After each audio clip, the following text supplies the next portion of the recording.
Hello my dear students, welcome back to Rans learning portal. ഞാൻ നിങ്ങളുടെ സ്വന്തം ഷാഫിസാർ ആടാം. അപ്പോൾ നമ്മുടെ +1 എന്തെല്ലാം പഠിക്കണം, +1 ഇംപ്രൂവ്മെന്റ് ചെയ്യുന്ന വിദ്യാർത്ഥികൾ ഉണ്ടാവും. അതുപോലെ തന്നെ +1 ഈ വർഷം അല്ലെ +1 എക്സാം എഴുതുന്ന വിദ്യാർത്ഥികൾ നിങ്ങളുടെ ശ്രദ്ധ കാട്ടോ. 80 80 മാർക്കാണ് നമ്മുടെ ലക്ഷ്യം. വേറൊരു അപ്പീലില്ല, അതിന് വേറൊരു എക്സ്ക്യൂസ് ഇല്ല. 80 80 മാർക്ക് മേടിക്കില്ലാണ്ട് ഒരു ഓപ്ഷൻ ഇല്ലാത്തത് കൊണ്ട് തന്നെ സാർ എന്തെല്ലാം പഠിക്കണം, എങ്ങനെയെല്ലാം പഠിക്കണം എന്നുള്ള ഒരുപാട് ചോദ്യങ്ങൾ കുട്ടികൾക്കിടയിൽ ഉണ്ടാവും. സോ അതിനൊരു ഡൗട്ട് ക്ലിയർ ചെയ്തുകൊണ്ടാണ് ഈ വീഡിയോ ഉള്ളത്. കാണാം നിങ്ങൾക്ക്. നമുക്ക് ആകെ 6 യൂണിറ്റ് ആണുള്ളത്, നിങ്ങൾക്ക് അറിയാൻ പറ്റും. അങ്ങനെ 6 യൂണിറ്റ് ആണ് +1 ഉള്ളത്. ഓരോന്നും പറയാട്ടോ. നമ്മളിങ്ങനെ യൂണിറ്റ് 1 ആണ് ഗ്ലിംപ്സസ് ഓഫ് ഗ്രേറ്റ്നസ് എന്ന് പറയുന്ന ചാപ്റ്ററിൽ. ഇതിൽ നമ്മൾ എന്തിനും അല്ലേ ഇവിടെ നോക്കും, നമ്മുടെ കോൺഫിഡൻസ് നേടിയെടുക്കണം അല്ലെ. കോൺഫിഡൻസ് നേടിയെടുക്കണം എന്നുണ്ടെങ്കിൽ നിങ്ങൾക്ക് ചിറകുണ്ട്, നിങ്ങൾ മനസ്സിലാക്കണം. ആരെ പോലെ നമ്മുടെ പിന്നെ ആരാടാ ഈ 3ാമത്തെ ചാപ്റ്ററിൽ പറയുന്നുണ്ടല്ലോ, സ്റ്റീഫൻ ഹോക്കിൻസിനെ പോലെ അല്ലേ. അങ്ങനെ നിങ്ങൾക്ക് ആവണമെങ്കിൽ നിങ്ങൾ ഒരുപാട് കണ്ടീഷൻസ് ഫോളോ ചെയ്യണം എന്ന് പറയുന്ന ഈ ഒരു 1ാമത്തെ ഒരു യൂണിറ്റ് ഉണ്ട്. ഈ 1ാമത്തെ യൂണിറ്റ് ഒക്കെ നമ്മൾ +1 പക്കാ തൊറായിട്ട് പഠിച്ചിട്ടുണ്ടാകും. കാര്യം നമ്മൾ 10ാം ക്ലാസ് കയറി വന്ന സമയത്ത് തന്നെ നമ്മൾ ഫസ്റ്റ് കേൾക്കുന്ന ഇംഗ്ലീഷിലെ ചാപ്റ്റേഴ്സ് ആകുമ്പോൾ ഈ ഏരിയ എല്ലാവർക്കും ഈസി ആയിരിക്കും. അപ്പൊ നമ്മുടെ ചാനലിൽ നമ്മൾ റെക്കമെൻഡ് ചെയ്യുന്നത് അടിയിൽ നിന്ന് മേൾക്കാട്ടോ. ആദ്യം 6ാമത്തെ യൂണിറ്റ് അങ്ങനെ വരുന്നത് കേട്ടോ. ഏതായാലും എല്ലാ യൂണിറ്റും കണ്ടോളൂ. ഞാൻ ഈ ഒരു ചാപ്റ്റർ ഇവിടെ ഇൻട്രൊഡ്യൂസ് ചെയ്യുന്നത് എന്തിനാന്ന് വെച്ചാൽ ഇതിന്റെ എല്ലാം ഓതേഴ്സിന്റെ പേര് ഞാൻ ചാപ്റ്ററിൽ പഠിപ്പിക്കില്ല, മക്കൾ ഇവിടെ പഠിച്ചു പോകണം കേട്ടോ. നിങ്ങൾ നോക്കൂ, നിങ്ങൾ ഈസ് ഫസ്റ്റ് ഫ്ലൈറ്റ് എഴുതിയ ലിയാമോ ഫ്ലഹർട്ടി ആണ്. കാര്യം ഇത് ബേസ് ചെയ്ത് +1 ഇന്നേ വരെ ക്വസ്റ്റ്യൻ ഇല്ലാത്തൊരു ക്വസ്റ്റ്യൻ പേപ്പർ കടന്നു പോയിട്ടില്ല. ഞാനാ പറയുന്നത്. ഇഫ് എന്ന് പറയുന്ന പോയം ആര് എഴുതിയതാണെന്ന് പറയുന്ന ചോദ്യം ഒരു തവണ ചോദിച്ചിട്ടുണ്ട്. മാത്രമല്ല ഈ ഓതേഴ്സിന്റെ ഒക്കെ പേര് എന്ത് ചെയ്തിട്ടുണ്ട്, പല തവണ ചോദിച്ചിട്ടുണ്ട്. ഫസ്റ്റ് യൂണിറ്റുള്ള ഓതേഴ്സിന്റെ പേര് ചോദിക്കലും 100% ഗ്യാരണ്ടി ഉള്ള ക്വസ്റ്റ്യൻ ആണ്, പഠിച്ചു വെച്ചോളൂ. അപ്പൊ ഒന്ന് ലിയാമോ ഫ്ലഹർട്ടി ആണ് ഏത് എഴുതിയത്, ഹിസ് ഫസ്റ്റ് ഫ്ലൈറ്റ്. പിന്നെ I will fly doctor APJ Abdul കലാമിന്റെ സ്പീച്ചിന്റെ പോർഷൻ ആണ്. പിന്നെ quest for theory of everything Kitty Gail Ferguson ആണ്. പിന്നെ ഇഫ് എന്ന് പറയുന്ന പോയം റുഡ്യാർഡ് കിപ്ലിംഗ് ആണ് കേട്ടോ. നെക്സ്റ്റ് ചാപ്റ്റർ നോക്കിക്കോളൂ. യൂണിറ്റ് 2 വേർഡ്സ് ആൻഡ് ഡീഡ്സ് എന്ന് പറയുന്നത് നമ്മുടെ വാക്കും പ്രവൃത്തി നന്നാവണം കേട്ടോ. ആന്റൺ ഗാന്ധി കെയിം എന്ന് പറയുന്ന ഒരു എസ്സേ ആണ് അല്ലേ. നോക്കൂ നിങ്ങൾ, ആരുതാണ്, ജവഹർലാൽ നെഹ്റുവിന്റെ അല്ലെ, ജവഹർലാൽ നെഹ്റു എഴുതിയിട്ടുള്ള ഒരു എസ്സേ ആണ് കേട്ടോ. നെക്സ്റ്റ് ഏതാണ്, ദ പ്രൈസ് ഓഫ് ഫ്ലവേഴ്സ് എന്ന് പറയുന്നത് ഷോർട്ട് സ്റ്റോറി ആണ്. എഴുതിയ ആളുടെ പേര് PK മുഖോപാധ്യായ എന്ന് പറയുന്നതാണ്. നോക്കൂ നിങ്ങളുടെ, അതിൽ മാഗി എന്ന് പറയുന്ന പെൺകുട്ടിനോട് പറയുന്ന അദ്ദേഹത്തിന്റെ ഒരു വാക്കുണ്ട്. സോറി, പെൺകുട്ടിക്ക് കൊടുക്കുന്ന ഒരു പ്രവൃത്തി എന്താണ്, ആ പെൺകുട്ടിയുടെ വീട്ടിൽ പോയിട്ട് അല്ലെ അമ്മനോട് പറയുന്ന ഒരു വാക്കുണ്ട്. ആ വാക്ക് കേട്ട സമയത്ത് അമ്മ എന്ത് ചെയ്യാണ്, ഇൽനെസ്സിൽ നിന്ന് റിക്കവർ ആകുന്ന ഒരു അല്ലെ, അദ്ദേഹത്തിന്റെ ഗുപ്തയുടെ വാക്ക് കാരണം അമ്മയുടെ അസുഖം പോലും മാറുന്നുണ്ട്. ദെൻ മാഗി എന്ന് പറയുന്ന പെൺകുട്ടിക്ക് തന്റെ ബ്രദറിന്റെ ഗ്രേവിൽ എന്ത് ചെയ്യണം, ഒരു ഫ്ലവർ വെക്കണം എന്ന് ആഗ്രഹം ഉണ്ടായിരുന്നു. ആ പൈസ $1 ഷില്ലിംഗ് $1 ഷില്ലിംഗ് മേടിച്ച കാരണത്താൽ എന്ത് ചെയ്തു, അവൾ ഹാപ്പി. അദ്ദേഹത്തിന്റെ വാക്ക് അമ്മനെ ഹാപ്പി ആക്കി, അദ്ദേഹത്തിന്റെ പ്രവൃത്തി മാഗിനെ ഹാപ്പി ആക്കിയിട്ടുണ്ട്. അതാണ് വേർഡ്സ് ആൻഡ് ഡീഡ്സ് എന്ന് പറയുന്ന ചാപ്റ്റർ കേട്ടോ. Then death the leveller. ഇതുപോലെ നല്ല നല്ല പ്രവൃത്തികളൊക്കെ നിങ്ങൾ ചെയ്യൂ അല്ലെ, നല്ല വാക്ക് നിങ്ങൾ പറയൂ, നിങ്ങൾ നല്ല പ്രവൃത്തി പിന്നെ ചെയ്യൂ. അങ്ങനെയാണ് സമയം നിങ്ങൾ മനസ്സിലാക്കണേ. അത് മാത്രമേ അവശേഷിക്കുള്ളൂ. മരണത്തിന് മുന്നിൽ എല്ലാം സമാണ് എന്ന്. നോക്കൂ നിങ്ങൾ, ഇതാരെഴുതിയതാണ്, ജെയിംസ് ഷേർലി എഴുതിയാട്ടോ. ഏത് ഡെത്ത് ദ ലെവലർ ആരെഴുതിയതാണ്, ജെയിംസ് ഷേർലി. നെക്സ്റ്റ് നോക്കൂ, 3rd യൂണിറ്റ് എന്ന് പറയുന്നത് ബിയോണ്ട് ഹൊറൈസൺ. നമ്മൾ ഒരു പൊട്ടക്കിണറ്റിലെ തവളകളാവരുത്, നമ്മൾ ലോകം കറങ്ങണം. അറബിയിലൊക്കെ പറയുന്ന ഒരു വാക്കുണ്ട്, സീ റൂഫിൽ അറവ്. നിങ്ങൾ എന്ത് ചെയ്യണം, ലോകം മുഴുവൻ ചുറ്റി കറങ്ങണം കേട്ടോ. എന്ന് നോക്കൂ, നിങ്ങൾ ഒരു കാഴ്ച കാണണമെങ്കിൽ നിങ്ങൾ കുന്നിന്റെ മുകളിലൊക്കെ പോയി നോക്കൂ.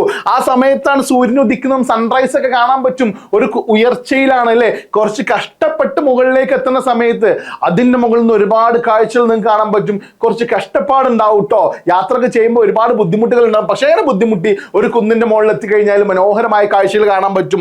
നോക്കൂ, ട്രിപ്പ് ഓഫ് ലഹോല എന്ന് പറയുന്നതും അതുപോലെ എന്താണ്, ഒരു യാത്രയാണ്, ഉയരങ്ങളിൽ നിന്നുള്ള ഒരു യാത്രയാണ്. അപ്പൊ അടിയിലുള്ള ഒരുപാട് കാഴ്ചകൾ, സ്മെല്ല് അല്ലെ, നമുക്ക് സ്മെല്ല് അറിയാൻ പറ്റും. അതുപോലെ ആളുകളുടെ പിന്നെ ഒരുപാട് ശബ്ദങ്ങൾ അറിയാൻ പറ്റും അല്ലെ. അങ്ങനെ ട്രിപ്പ് ഓഫ് ലഹോല ഉയരങ്ങളിൽ നിന്നുള്ള കാഴ്ചകളെ കുറിച്ചാണ് പറയുന്നത്. മാത്രമല്ല ഗ്രൗണ്ട് ലെവലിൽ ഒരു യാത്രയെ കുറിച്ച് പറയുന്നതാണ് ഇത്, ദ സാക്രഡ് ടേർട്ടിൽസ് ഓഫ് കണ്ടാവ് എന്ന് പറയുന്നത്. അതൊരു ഫിജിയൻ ഐലൻഡ് ആണ്. ട്രിപ്പ് ഓഫ് ലഹോല ഒരു ഷോർട്ട് സ്റ്റോറിയാണ്. എഴുതിയ ആളുടെ പേര് ഗൈഡെ മോപ്പസന്റ് ആണ്.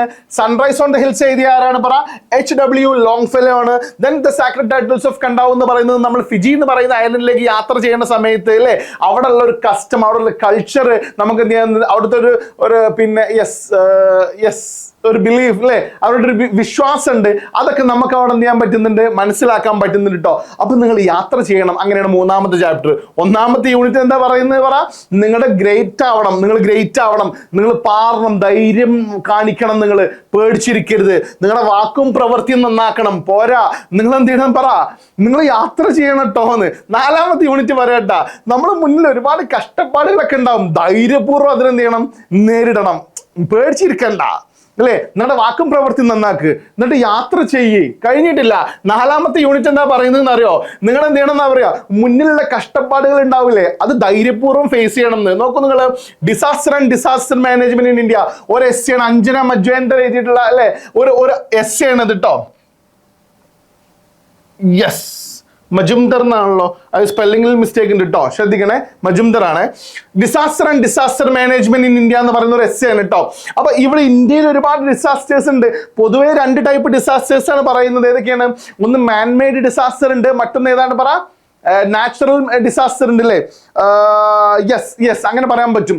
അതായത് നാച്ചുറൽ കലാമിറ്റീസ് ഒരുപാട് സംഭവിക്കുന്നുണ്ട്, ഫ്ലഡ്, അതുപോലെ തന്നെ പിന്നെ സ്ട്രോം, അതുപോലെ തന്നെ പിന്നെ ഒരുപാട് ലാൻഡ് സ്ലൈഡ് എന്ന് പറയുന്ന നാച്ചുറൽ കലാമിറ്റീസ് ഒരുപാടുണ്ട്. അതുപോലെ തന്നെ മനുഷ്യന്മാരുണ്ടാക്കുന്ന കുറെ ഡിസാസ്റ്റേഴ്സ് ഉണ്ട്, വാർ അല്ലേ, ഇങ്ങനെ ഒരുപാട് മനുഷ്യന്മാരുണ്ടാക്കുന്ന ആക്സിഡൻസ് ഒക്കെ മനുഷ്യന്മാരുണ്ടാക്കുന്ന കേട്ടോ. ഇതൊക്കെ നമ്മൾ എന്ത് ചെയ്യണം, ഇങ്ങനെ ഒരു നാച്ചുറൽ കലാമിറ്റി വന്നാൽ പേടിച്ചിരിക്കാൻ പറ്റുമോ?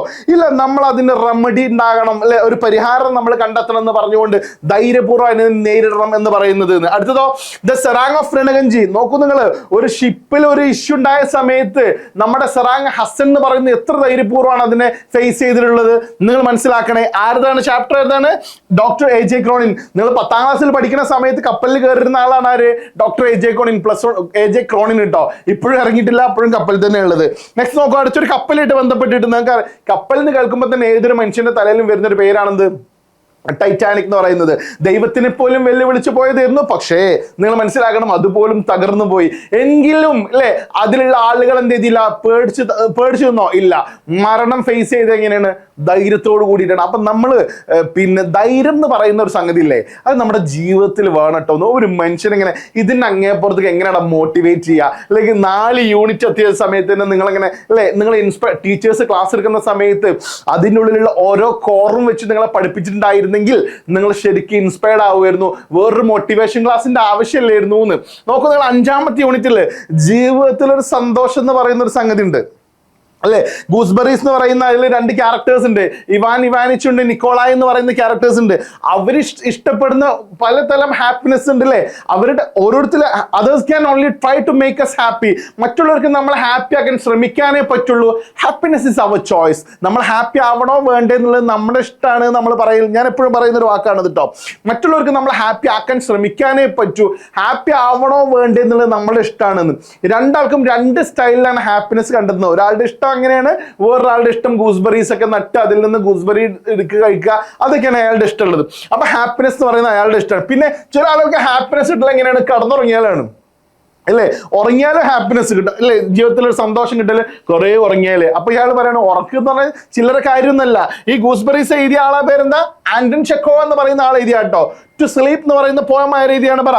വില്യം വേർഡ്സ്വർത്ത് എഴുതിയാണ്. ഉറക്കം എന്ന് പറഞ്ഞാൽ ചില്ലറ കാര്യമൊന്നുമല്ല. നമുക്ക് പിറ്റത്തെ ദിവസം നമുക്കൊരു എനർജി കിട്ടണമെങ്കിൽ ശരിക്കും നമ്മൾ തലേന്ന് ഉറങ്ങിയാൽ മാത്രമേ പിറ്റത്തെ ദിവസം ശരിക്കും എനർജി ഉണ്ടാവുള്ളൂ എന്ന് പറയുന്ന ഒരു മനോഹരമായിട്ടുള്ള അല്ലേ, അതും ജീവിതത്തിൽ ഒരു ഹാപ്പി തരുന്ന ഒരു കാര്യമാണ്. ഉറക്കുണ്ടെങ്കിൽ മാത്രമേ എന്തുണ്ടാവുള്ളൂ? സന്തോഷം ഉണ്ടാവുള്ളൂ. ഉറക്കില്ലെങ്കിൽ അയാൾക്ക് സന്തോഷം ഉണ്ടാവില്ല എന്ന് തന്നെയാണ് ആര് സമർത്ഥിക്കുന്നത്? വില്യം വേർഡ്സ്വർത്ത് എന്ന് പറയുന്നത് കേട്ടോ. പിന്നെ going out for a walk. ചില ആളുകൾ എന്താണ് അറിയോ, ചുമ്മാ അങ്ങനെ നടക്കും ഇല്ലേ, അങ്ങനെ ഹാപ്പിനെസ് കണ്ടെത്താൻ പറ്റും. പക്ഷേ ഇതില് പിന്നെ മാക്സ് ബിർബും എന്ന് പറയുന്ന ആള് പറയുന്നത് ഒരു കാരണവശാലും ചുമ്മാ നടക്കരുത്, അത് വേസ്റ്റ് ആണ്. നമ്മളെല്ലാവരും ഹാപ്പിനെസ് കണ്ടെത്തണം. എപ്പോഴും നമ്മൾ ഒരു കാരണവശാലും ഒരിടത്ത് നടന്നു പോയിട്ട് തിരിച്ചു വന്നിട്ട് അയ്യേ വേണ്ടില്ലായിരുന്നു, അങ്ങനത്തെ ഒരു ഗതി ഉണ്ടാവരുത്.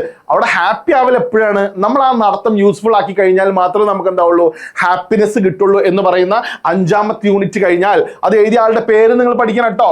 ദെൻ 6ാമത്തെ യൂണിറ്റ് ആണ് ലിറ്റ്സ് ആൻഡ് ബൗണ്ട്സ്. അല്ലേ? ലീപ്സ് എടുത്ത് ചാട്ടം, ബൗൺസർ അർത്ഥം എന്താ പറ, ബൗണ്ടറി, അതിരുകൾ ഉണ്ടാവില്ലേ, അതിര് കവിഞ്ഞ് എടുത്ത് ചാടരുത് കേട്ടോ മക്കളെ. ഇന്നത്തെ കാലത്ത് ഏറ്റവും പ്രസക്തമായിട്ടുള്ള നിങ്ങളുടെ പുസ്തകം എന്ന് പറയുന്നത് ഉണ്ടാക്കിയ ആളുകളെ ഞാൻ അപ്രീഷിയേറ്റ് ചെയ്യാണ് ഈ സമയത്ത്. എല്ലാ കാലഘട്ടത്തിനും പറ്റുന്ന ഒരു പുസ്തകമാണ് നിങ്ങളുടെ +1 പുസ്തകം എന്ന് പറയുന്നത്. ഇതൊന്ന് മനസ്സിലാക്കണേ. ഈ വീഡിയോ പോലും കംപ്ലീറ്റ് കാണാത്ത ഒരുപാട് ആളുകൾ ഉണ്ടാവും.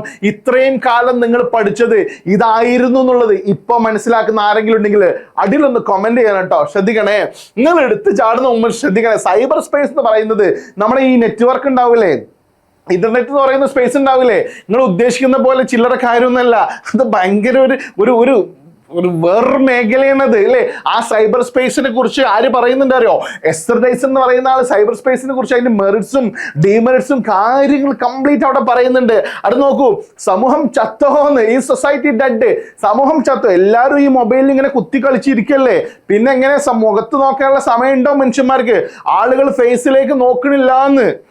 സമൂഹം ചത്തു എന്ന് പറയുന്നതിന് ഇന്നത്തെ കാലത്ത് ശരിയാണ് എന്നല്ലേ? അല്ലേ, ഈ കാലത്തിന് അനുയോജ്യമായിട്ടുള്ള ഒരു ചാപ്റ്റർ ആണത്. ഇത് മുന്നേ എത്രയോ വർഷം മുന്നുള്ള പുസ്തകങ്ങൾ മനസ്സിലാക്കണേ. അടുത്തത് കൺസെപ്ച്വൽ ഫ്രൂട്ട്. അന്ന് ഗ്രറ്റ എന്ന് പറയുന്ന ഒരു പെൺകുട്ടിന്റെ കഥ പറയുന്നത്. ഇത് ഈ സൊസൈറ്റിയുടെ എഴുതിയാരാണ് പറ, ആൻഡ്രൂ സുള്ളിവൻ ആട്ടോ. ദെൻ കൺസെപ്ച്വൽ ഫ്രൂട്ട് എന്ന് പറയുന്നത് തൈസ ഫ്രാങ്ക് എഴുതിയാണ്. തൈസ ഫ്രാങ്ക്. അതിൽ ഗ്രറ്റ എന്ന് പറയുന്ന ഒരു പെണ്ണുണ്ട്. ആ പെൺകുട്ടിക്ക് എന്താണ് പറ, ഒരു ഡിഫറെന്റ്ലി ഏബിൾഡ് ആയിട്ടുള്ള ഒരു കുട്ടിയാണ് ആര്, ഈ ഗ്രറ്റ എന്ന് പറയുന്നത്. ആ പെൺകുട്ടി എന്ത് ചെയ്യാണ്, ഒരു ഇമാജിനറി ഒരു വീട് ഉണ്ടാക്കുകയാണ്. നമുക്ക് അങ്ങനെ ഒരു വീടൊക്കെ ഉണ്ട്. അത് തന്നെയാണ് നമ്മുടെ എന്തെന്ന് പറയുന്നത്, പിന്നെ നമ്മുടെ ഇൻസ്റ്റഗ്രാം എന്ന് പറയുന്നതും നമ്മുടെ പിന്നെ ലൈക്ക് ആ ഇൻസ്റ്റഗ്രാം അല്ലേ, അത് നമ്മുടെ മറ്റൊരു വേൾഡ് ആണ്. അവിടെ നമുക്ക് സ്വന്തമായിട്ടൊരു ഐഡിയ ഉണ്ട്, അത് നമ്മുടെ വീട് അല്ലേ. അവിടെ നമ്മൾ അതിന് ഓരോ പേരെ കൊടുക്കുന്നത്. ഇപ്പൊ എന്റെ പേര് ഞാൻ ഷാഫി കൊളപ്പുറം എന്ന് കൊടുത്തുള്ളത്. വേറെ ആളുകൾ കൊടുക്കുന്ന പറഞ്ഞാൽ പിന്നെ എന്തൊക്കെയോ പേര്, ഗൂസ് ബംസ് എന്നോ അല്ലെങ്കിൽ ലൈക്ക് വാട്ട് എവർ അല്ലേ, എന്തൊക്കെയോ പേര്, ദ ആർമി, ദ മിലിറ്ററി എന്നൊക്കെ പറഞ്ഞിട്ട് ചന്ന പിന്നെ പേര്. ഈവൻ ഇന്നത്തെ കാലത്ത് ഒരുത്തനെ കൊല്ലാൻ വേണ്ടി പോലും ഒരു ഗ്രൂപ്പ് ഇൻസ്റ്റഗ്രാമിൽ ഉണ്ടാക്കിയിട്ടുണ്ടായിരുന്നു.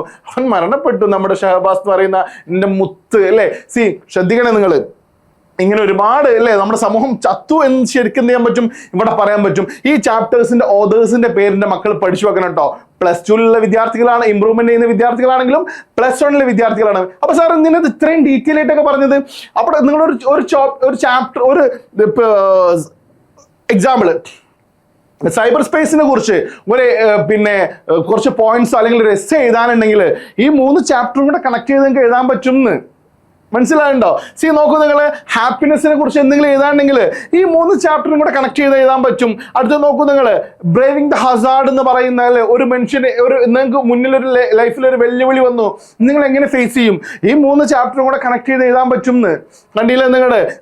ഹസന് എങ്ങനെയാണോ റണഗഞ്ചി എന്ന് പറയുന്ന ഷിപ്പിൽ ആ ഒരു പിന്നെ അവിടെ ഒരു അസുഖം ഉണ്ടായിരുന്നല്ലോ അല്ലെ, ലൈക്ക് എന്തായിരുന്നു അതിന്റെ അസുഖത്തിന്റെ പേരെന്തായിരുന്നു? ടാഡ്പോൾ എന്നോ, I don't remember, just comment below. വസൂരി എന്ന് പറയുന്നത് അതിന്റെ ഒരു പേരുണ്ടായിരുന്നല്ലോ, ഞാൻ ഓർക്കണില്ല അല്ലെ. പെട്ടെന്ന് ഇനി ഓർത്ത് വെറുതെ സമയം കളയണ്ടല്ലോ. എന്നാലും ഒരു കിട്ടാൻ ഒരു സങ്കടമാണല്ലോ. സാരല്ല, നിങ്ങളൊന്ന് കമന്റ് ചെയ്യട്ടോ. അപ്പൊ ആ അസുഖം ഉണ്ടായിരുന്നു, അതിനൊക്കെ എന്ത് ചെയ്തു പറ? ചിക്കൻ പോക്സ് അല്ലല്ലോ, എന്തോ പോക്സ് അല്ലായിരുന്നു, സ്മോൾ പോക്സ്. സ്മോൾ പോക്സ് എന്ന് പറയുന്ന അസുഖം അതുണ്ടായ സമയത്ത് വളരെ ബ്രേവ് ആയിട്ടാണ് ഇതിനെ ഫേസ് ചെയ്തതല്ലേ. അതുപോലെ തന്നെ ടൈറ്റാനിക് പിന്നെ സിങ്ക് ചെയ്ത സമയത്തും അതിലെ ക്രൂ മെമ്പേഴ്സ് എങ്ങനെയാണ്, ക്യാപ്റ്റൻ അടക്കി വളരെ ബ്രേവ് ആയിട്ടാണ്. അതുപോലെ ഞാനും ബ്രേവ് ആയിട്ട് എന്ത് ചെയ്യും, ഒരു സർക്കംസ്റ്റാൻസ് എന്റെ ജീവിതത്തിൽ വന്നാൽ ഞാൻ ഫേസ് ചെയ്യും. നോക്കൂ, നിങ്ങൾ യാത്രയെ കുറിച്ച് ട്രാവൽ ഇൻഫോ ഒക്കെ എഴുതണ്ടെങ്കിൽ നിങ്ങളുടെ എക്സ്പീരിയൻസ് എഴുതാണ്ടാവും, ചിലപ്പോൾ ട്രാവൽ ഇൻഫോ എഴുതാണ്ടാവും. അല്ലെങ്കിൽ നിങ്ങൾ ട്രാവലിനെ കുറിച്ച് എന്തെങ്കിലും എഴുതാണെങ്കിൽ ഇതൊക്കെ ട്രാവലിനെ കുറിച്ച് ഇതിനെ കുറിച്ച് എഴുതാൻ പറ്റും. നെക്സ്റ്റ് നോക്കൂ, നിങ്ങൾ 2ാമത്തെ യൂണിറ്റില് മനുഷ്യന്മാരുടെ വാക്കിനെയും പ്രവൃത്തിനെ കുറിച്ചൊക്കെ ഉണ്ടാവില്ലേ എഴുതാനുണ്ടെങ്കിൽ ഈ 3 ചാപ്റ്ററും കൂടെ കണക്ട് ചെയ്ത് എഴുതാൻ പറ്റും. കണ്ടില്ലേ, ഗാന്ധിജി ജനങ്ങളുടെ ഇടയിൽ ഇൻഫ്ലുവൻസ് വരുത്തി. അതുപോലെ തന്നെ ഈ ഗുപ്ത എന്ന് പറയുന്ന ആള് മാഗിന്റെ ഫാമിലിയിൽ ഒരു ഇൻഫ്ലുവൻസ് വരുത്തി അല്ലെ. ഇതൊക്കെയാണ് ജീവിതത്തിൽ ഉണ്ടാവുള്ളൂ. കാര്യം മരണത്തിന് മുന്നിൽ എല്ലാവരും ഈക്വൽ ആണെന്ന്. അടുത്ത് നോക്കൂ, നിങ്ങളുടെ സുഹൃത്ത് പേടിച്ചിരിക്കുകയാണ്, നിങ്ങൾ എങ്ങനെ അദ്ദേഹത്തിനെ മോട്ടിവേറ്റ് ചെയ്യല്? നോക്കടാ, പേടിച്ചിരിക്കണ്ടടാ, അനക്ക് ചിറകുണ്ടടാ. ആര് പറഞ്ഞ പോലെ, APJ പറഞ്ഞ പോലെ ചിറകുണ്ടടാ. ഈ യുണീക്ക് ആവടാ. ആരെ പോലെ യുണീക്ക് ആവണം? നമ്മുടെ സ്റ്റീഫൻ ഹോക്കിൻസിനെ പോലെ യൂണിക് ആവണം, ഞങ്ങൾക്ക് അങ്ങനെ ആവണമെങ്കിൽ കുറച്ച് കണ്ടീഷൻസ് എന്ത് ചെയ്യണം, ഫോളോ ചെയ്യണം. ഇതുപോലെ വേണം എന്ത് ചെയ്യാൻ, നമ്മൾ ഈ 4 യൂണിറ്റിനെ കണക്ട് ചെയ്താണ് ആൻസർ ചെയ്താണ്. മക്കളെ, ഇന്നത്തെ എൻ്റെ ഈ ക്ലാസ് നിങ്ങൾക്ക് വളരെ യൂസ്ഫുൾ ആണെന്ന് ഞാൻ മനസ്സിലാക്കുകയാണ്. നിങ്ങൾ ഇതുവരെ പഠിച്ച പോലെ അല്ല ഞാനിന്ന് പറഞ്ഞിട്ടുള്ളതെങ്കിൽ നിങ്ങൾ മാക്സിമം നിങ്ങളുടെ ഫ്രണ്ട്സിലേക്ക് എന്ത് ചെയ്യുക, ഈ വീഡിയോ ഷെയർ ചെയ്ത് കൊടുക്കണേ. ഈ വീഡിയോ കംപ്ലീറ്റ് കാണാത്ത ആളുകൾക്ക് നഷ്ടമായിരിക്കും, ഞാൻ വീണ്ടും റിപ്പീറ്റ് ചെയ്യാം കേട്ടോ. പിന്നെ ഇതിൽ പഠിക്കേണ്ട ഒരു കാര്യം എന്താണെന്ന് വെച്ചാൽ ഡിസ്കോഴ്സ് ആട്ടോ മക്കളെ. ഫോർമൽ ലെറ്റർ ഉണ്ട്, ഇൻഫോർമൽ ലെറ്റർ ഉണ്ട്, friendly letter, email, speech, profile, debate, interview, notice ഒക്കെ റയർ ക്വസ്റ്റ്യൻ ആട്ടോ. ജോബ് ആപ്ലിക്കേഷൻ ലെറ്ററും ചോദിക്കലില്ല, +2 ഉള്ളതാണ്. പക്ഷെ നമ്മൾ +1 പഠിച്ചു വെക്കണതിന് കുഴപ്പമൊന്നുമില്ലല്ലോ. +2കാർ ഓൾറെഡി പഠിച്ചു വെച്ചിട്ടുണ്ടാവും, +1 കുട്ടികൾ ചിലപ്പോൾ അറിയുണ്ടാവില്ല. ഞാനൊരു വീഡിയോ ആയിട്ട് ചെയ്യാം കേട്ടോ. അത് ടെലിഫോണിക് കോൺവെർസേഷൻ +1 എപ്പോഴും ചോദിക്കുന്ന കേട്ടോ. Telephonic conversation, live TV report എപ്പോഴും ചോദിക്കലുണ്ട്. നരേഷന് ട്രാവലേഴ്സ് അല്ലെങ്കിൽ ട്രാവൽ വ്ലോഗ് എന്ന് പറയുന്നത് ഈ വർഷം നിങ്ങൾക്ക് ചോദിച്ചിട്ടുള്ളത് നിങ്ങൾക്ക് അറിയാൻ പറ്റും. മോഡൽ എക്സാമിന് കശ്മീർ എന്ന് പറയുന്ന സ്ഥലത്തിനെ കുറിച്ച് ചോദിച്ചിട്ടുള്ളത്. ഒരു പക്ഷേ നിങ്ങൾക്ക് കശ്മീരിനെ കുറിച്ച് ഡീറ്റെയിൽ തന്നാലും എങ്ങനെ എഴുതണം എന്ന് അറിയില്ലെങ്കിൽ നമുക്ക് എല്ലാത്തിനും കോമൺ ആയിട്ട് എഴുതാൻ പറ്റുന്ന കുറെ പോയിന്റ്സ് ഉണ്ട്, ഞാൻ പഠിപ്പിക്കാം കേട്ടോ. ഷോർട്ട് വീഡിയോസ് ആയിട്ടുണ്ടാവും. പിന്നെ ട്രാവൽ ഇൻഫോ, ബ്രോഷർ ഇൻഫോ എന്നൊക്കെ പറഞ്ഞാൽ ഒന്ന് തന്നെ കേട്ടോ. News paper article, seminar report അല്ലെങ്കിൽ പ്രോഗ്രാം റിപ്പോർട്ട് ഉണ്ടാവും. പ്രിസൈസ് റൈറ്റിംഗ്, ദാറ്റ് മീൻസ് ചെറുതാക്കി എഴുതുക എന്ന് പറയുന്നതാണ്. അപ്രീസിയേഷൻ ഉണ്ടാവും, നമ്മൾ കാണാത്തൊരു പോയിന്റിന് അപ്രീസിയേഷൻ എഴുതാനുണ്ടാവും. ക്യാരസ്കേഷൻ ഉണ്ടാവും, നോട്ട് മേക്കിംഗ് ഉണ്ടാവും, റൈറ്റപ്പ് ഉണ്ടാവും, പാരഗ്രാഫ് റൈറ്റിംഗ് ഉണ്ടാവും, ഷോർട്ട് എസ്സേ ഉണ്ടാവും. ഇത്രയും കാര്യങ്ങളാണ് മക്കളെ പഠിക്കാനുള്ളത്. അപ്പോൾ ഷാഫി സാറിന്റെ കൂടെ കൂടിക്കോ, ഞാൻ നിങ്ങൾക്ക് സെറ്റ് ആക്കി തന്നിരിക്കും, ഗ്യാരണ്ടി. അപ്പൊ my dear students, get ready. ഞാൻ നിങ്ങളുടെ സ്വന്തം ഷാഫി സാറാണ്. എനർജി ലേശം കുറവുണ്ടാവും, ആസ് യു നോ, ബിക്കോസ് നോമ്പല്ലേ, നോമ്പാകുമ്പോൾ കുറച്ച് എനർജി ഒക്കെ കുറവുണ്ടാവും. So my dear students, get ready. Maximum നിങ്ങളുടെ ഫ്രണ്ട്സിലേക്കൊക്കെ ഈ വീഡിയോ ഒന്ന് ഷെയർ ചെയ്യടാ. ഞാൻ നിങ്ങളെ കൂടെ കട്ടൊക്കെ ഉണ്ടാവുന്ന ഞാൻ പറയുന്നത് കേട്ടോ. അപ്പോൾ 6ാമത്തെ യൂണിറ്റ്, 5ാമത്തെ യൂണിറ്റ്, 4ാമത്തെ യൂണിറ്റ്, 3ാമത്തെ യൂണിറ്റ്, 1ാമത്തെ യൂണിറ്റ്, അങ്ങനെ 6 യൂണിറ്റ് ഉണ്ടെങ്കിൽ ശ്രദ്ധിച്ച് കേട്ടോളൂ. ഇന്നത്തെ ഡേറ്റ് നിങ്ങൾക്ക് അറിയാൻ പറ്റൂലേ? ഇന്ന് നിങ്ങൾക്ക് തോന്നുന്നു, ഐ തിങ്ക് ഈ വീഡിയോ ഒന്ന് പോകുന്ന ഡേറ്റ് എന്ന് പറയുന്നത് എവിടെ, ഞാൻ നോക്കിക്കാട്ടെ. ഇന്നത്തെ ഡേറ്റ് എന്ന് പറയുന്നത് ആസ് യു നോ 23 ആണ്. അപ്പോൾ 24, 25, 26, 27, 28, 29 അങ്ങനെ 6 days ഉണ്ട്. അപ്പോൾ ഒരു കാര്യം ശ്രദ്ധിക്കണം, നമ്മളൊരു 2 യൂണിറ്റ് വെച്ചിട്ട് എന്ത് ചെയ്യണം, അല്ലെങ്കിൽ ഒരു യൂണിറ്റ് വെച്ചിട്ട് പോയിട്ട് 6 ദിവസം ആകുമ്പോൾ നമുക്ക് കണക്ട് ആവില്ല. അപ്പോൾ 2 യൂണിറ്റ് വെച്ചിട്ട് എന്ത് ചെയ്യണം, ഓരോ ദിവസത്തിൻ്റെ മക്കൾ എന്ത് ചെയ്യണം, പഠിച്ചു പോയാൽ 3 ദിവസം കൊണ്ട് ചാപ്റ്റേഴ്സ് കംപ്ലീറ്റ് ആയി.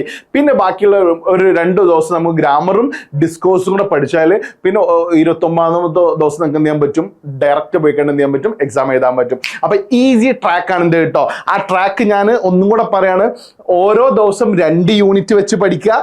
ദെൻ പിന്നെ എന്ത് ചെയ്യുക, അപ്പോൾ 3 ദിവസമാവും. ക്ലിയർ. പിന്നെ ഓരോ ദിവസം എന്ത് ചെയ്യുക, പിന്നെ 2 ആയാലും കുഴപ്പമൊന്നുമില്ല കേട്ടോ. പിന്നെ ഒരു ദിവസം ഗ്രാമർ കംപ്ലീറ്റ് പഠിക്കുക, ഒരു ദിവസം ഡിസ്കോഴ്സ് പഠിക്കുക. സംഗതി സെറ്റായി, ഇത്രയേ ഉള്ളൂ കേട്ടോ. സോ ഒരു ടൈം പോലും വേസ്റ്റ് ചെയ്യേണ്ട, സമയം ഇങ്ങനെ പോകണ്ടല്ലോ, അതിനെക്കുറിച്ച് ആലോചിക്കേണ്ട. ക്ലോക്ക് അതിന്റെ പണിയെടുത്തോട്ടെ, നിങ്ങളെ പണിയെടുത്തോളൂ. Thank you very much. See you there. Bye bye. See you there.